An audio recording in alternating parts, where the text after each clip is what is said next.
RWBY Volume 6, Reasons to Not Be Excited. Volume 5 was awful, my favorite RWBY animator is no longer working on the show, and Cinderfall is on the poster. Reasons to be excited. The folks that work on the show acknowledging the problems. I was getting a little tired of the Game of Thrones style, all right, you, and now you, and now you. We wanted to make sure that there was always this sense of constantly moving forward. Yeah, I would actually like to see more development from RWBY. Me too. I wasn't gonna say it, but now I will. Yeah, I just... New places, new people, new monsters, new things, almost every episode, and not just being like one house for a long time. Okay, so they're aware, but can they execute? Only one way to find out. Okay, so if you're watching this, I assume you've seen Volume 6, Chapter 1, Argus Limited. I'm not going to recap all the events of the chapter, I'm only going to discuss what stood out to me. Ladies and gentlemen, the chapter is good. In fact, it's probably the best start to any volume of RWBY. The action sequences were solid, the character interactions were good, and I got an overall sense that the writers took a lot of the more recent criticism to heart. The chapter starts with our heroes on the move. Stuff's happening, stuff's moving. I liked the pacing for the most part. None of the characters say anything stupid, besides maybe Oscar. You know, sometimes the burden of saving the world feels overwhelming. But then people like that come along and make me grateful that it's our job and not theirs. Yeah, you're grateful that a bunch of students who never graduated from Beacon are now responsible for saving the world. Ozpin knows of no other capable huntsmen or huntresses? Sure, whatever. I'm just happy we get to actually see some professional huntsmen who aren't already half dead. It's about damn time. Well, fuck. The writers also try out some new methods here. We get a flash forward at the very beginning, and later on in the chapter we experience the same scene from a different perspective. I'll use Nora and Oscar as sync points to show you what I mean. Why is it always something? Just keep the point of that. How can I help? You can get that idiot.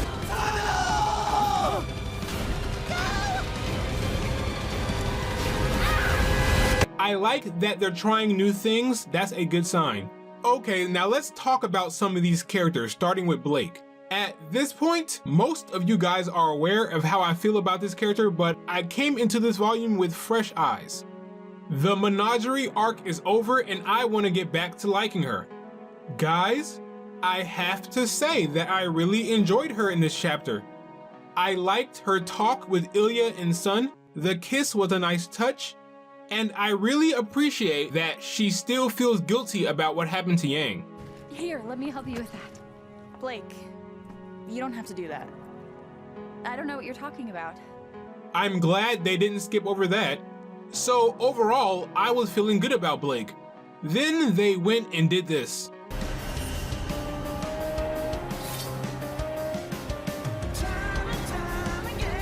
Why? Why is Blake having hallucinations of Adam? This would have made sense right after the fall of Beacon, but she made him her bitch last volume. You can try and make me regret coming here, Adam, but honestly, I've got more important things to deal with. More important things to deal with. More important things to deal with.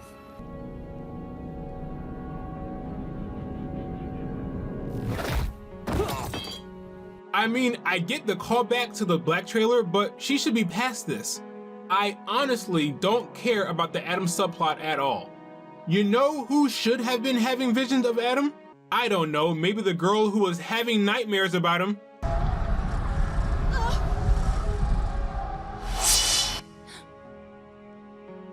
How do they mess this stuff up? Since we're on the topic of Yang, Miles and Carrie have decided that she will not be angry at Blake. I am glad we're all back together. Good to see you're not rusty. Opportunity lost. That was the only thing even remotely interesting about her heading into Volume 6. As it stands right now, I don't care about any Yang storyline. I doubt we'll get much from her this volume, and honestly, it's probably for the best because we got a lot of shit from her last volume and it wasn't great. Grim are also attracted to this. Oz, are you serious? Why wouldn't you tell us that? They're starting to question Ozpin. Finally. It's about time they gave the old shady wizard the side eye. This is long overdue, and I really hope they do something interesting here. Please make me care about Ozpin, please. Okay, now let's get to the shits. You guys may be aware of a certain video that I uploaded back in February. I had a few choice words for the character Ruby Rose. Well, after watching the latest chapter of RWBY, I have one question I'd like to ask Miles and Carrie. Where the fuck has this girl been the last 2 volumes? Wouldn't you tell us that? It doesn't matter right now. Every second we're on board this train, we're putting everyone else in danger.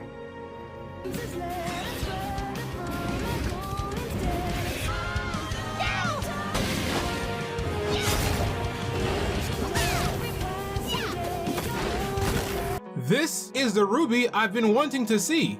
She's badass again. She's competent. She's stepping up as a leader. We need to ground it!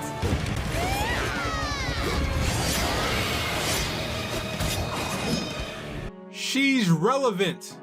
It's almost as if she's, dare I say, the main character?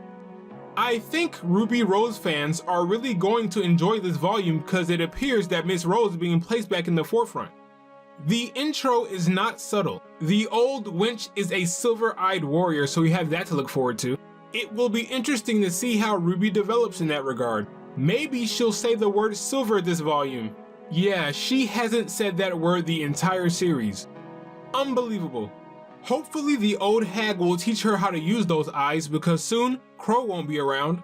Oh, that's right, Crow will either die or be separated from her by the end of this volume.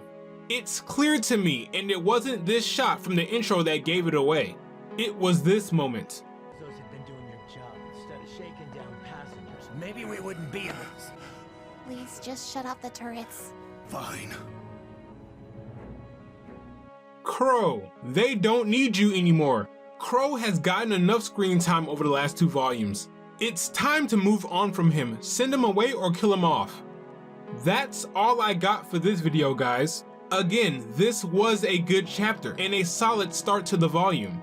I'm not going to get too excited though because I did like chapter 1 of volume 5 and we all know how that turned out. Such great teamwork and synergy. You would never have guessed that they've only been reunited for 2 weeks. Thanks for taking the time to watch this, guys. If you enjoyed this video, please like and subscribe. Follow me on Twitter, and as always, I will see you in the comment section. Later.